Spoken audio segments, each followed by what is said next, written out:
कभी कभी लगता है ना कि सब कुछ खत्म हो गया, पर क्या हो अगर वही झटका, वही अंत एक नई और भी ऊंची उड़ान की तैयारी हो। चलिए आज इसी बारे में कहानी समझते हैं। हाँ, यही वो एक आइडिया है जो आज की हमारी इस कहानी का, इस विश्लेषण का सार है। ये कहानी है मुश्किलों से लड़कर वापस खड़े होने की और उन मौकों की जिनकी हम कभी उम्मीद भी नहीं करते। तो चलिए कहानी शुरू करते हैं। कल्पना कीजिए एक पुराने पहाड़ी मंदिर की, एकदम शांत आंगन, और वहां रखा है एक बहुत बड़ा धूल से भरा हुआ कांसे का घंटा जो पता नहीं कितने सालों से खामोश है। और उस घंटे के अंदर एक छोटी सी चिड़िया ने अपना घर बनाया था। मतलब दिन रात मेहनत करके एक एक तिनका और पंख जोड़कर उसने एक ऐसी दुनिया बसाई जिससे वो अपना हमेशा का सबसे महफूज ठिकाना मान चुकी थी। तो बात यह है कि वो चिड़िया अपने कंफर्ट जोन में थी, बिल्कुल सेटल हो चुकी थी। उसे लगता था कि ये जो शांति है, ये जो सुकून है, ये हमेशा हमेशा के लिए है। लेकिन कहानियों में हमेशा एक लेकिन होता है ना? तो अब कहानी उस मोड़ पर आती है जब सब कुछ बदलने वाला था। मंदिर के साधु ने फैसला किया कि उस बरसों से चुप पड़े घंटे को आज फिर से बजाया जाए। और बेचारी चिड़िया, उसे तो इस बात की भनक तक नहीं थी। वो तो बड़े आराम से खुशी खुशी अपने घोंसले में बैठी थी और उधर साधु धीरे धीरे घंटे की तरफ बढ़ रहे थे। और फिर धड़ाम, एक इतनी जोरदार, इतनी भयानक आवाज हुई कि सारी खामोशी टूट गई। वो घंटा इतनी बुरी तरह से कांपा मानो कोई भूकंप आ गया हो। सिर्फ एक पल, और उस एक ही पल में चिड़िया की पूरी दुनिया, उसका बनाया हुआ सब कुछ बिखर गया, खत्म हो गया। सोचिए उसकी हालत, डरी हुई, कंफ्यूज्ड, भारी मन से वो वहां से उड़ गई। जिस सुरक्षा पर उसे इतना भरोसा था वो एक झटके में चकनाचूर हो चुका था।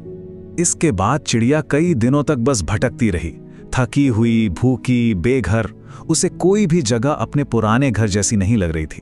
वो लगभग हिम्मत हारी चुकी थी, पर उसके अंदर कुछ था जो उसे रोकने नहीं दे रहा था। और ये बहुत जरूरी है। यही वो पल है जब हम हार मानने की कगार पर होते हैं, लेकिन उसकी अंदर की आवाज ने शायद यही कहा, उड़ते रहो, खोजते रहो, अभी रुकना नहीं है। और फिर एक दिन पानी की आवाज का पीछा करते करते वो एक ऐसी जगह पहुंची जो किसी जन्नत से कम नहीं थी। एक ऐसी छिपी हुई दुनिया जिसके बारे में उसे कभी पता ही नहीं था। अब जरा फर्क देखिए, एक तरफ था वो बंद, अंधेरा, धूल भरा घंटा, और दूसरी तरफ खुली हवा, खूबसूरत झरना, फलों से लदे पेड़। ये सिर्फ एक नया घर नहीं था, ये पहले से लाख गुना बेहतर था हर मामले में। तो एक नई उम्मीद के साथ चिड़िया ने अपना नया घोंसला बनाना शुरू किया, लेकिन इस बार ये पहले से बड़ा था, ज्यादा मजबूत था और ज्यादा खूबसूरत भी, क्योंकि इस बार इसे बनाने में उसकी मेहनत के साथ साथ उसके सफर का तजुर्बा और सब्र भी शामिल था। तो एक दिन वो अपने इस नए खूबसूरत घर में बैठी थी, झरने की आवाज सुन रही थी, और तभी उसे एक बहुत बड़ी बात समझ में आई।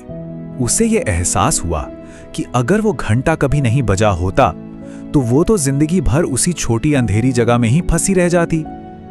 मतलब जिसे वो अपनी सबसे बड़ी हार, अपनी तबाही समझ रही थी, असल में वो तो उसकी आजादी की पहली सीढ़ी थी। अब इस कहानी का जो घंटा है ना, उसे अपनी जिंदगी से जोड़कर देखिए। ये घंटा असल में क्या है?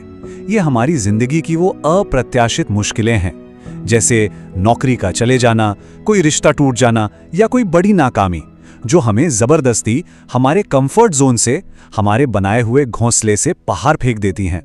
तो ये जो पूरा सफर है ना, ये असल में एक ग्रोथ का एक प्रोसेस है। देखिए, सबसे पहले एक कंफर्ट जोन होता है, एक घोंसला, फिर जीवन का घंटा बजता है और सब कुछ हिल जाता है। इसके बाद शुरू होता है अनिश्चितता से भरा एक सफर, और फिर हमें एक ऐसी मंजिल मिलती है, एक ऐसी बेहतर जगह जहां हम शायद वैसे कभी पहुंच ही नहीं पाते। तो एक बात हमेशा याद रखने वाली है, जिस घंटे ने उसका घोंसला तोड़ा था, असल में उसी घंटे ने उस चिड़िया को आजाद भी किया था। जो चीज हमें एक बड़ा नुकसान लगती है, अक्सर वही हमारे लिए किसी बहुत बड़ी, बहुत बेहतर चीज का दरवाजा खोल रही होती है। तो अगली बार जब जिंदगी का घंटा बजे और सब कुछ हिलता हुआ महसूस हो, तो शायद घबराने की जरूरत नहीं है। क्या पता जो अगला घोंसला बनने वाला हो, अगला अध्याय शुरू होने वाला हो, वही जिंदगी का सबसे खूबसूरत हिस्सा बन जाए।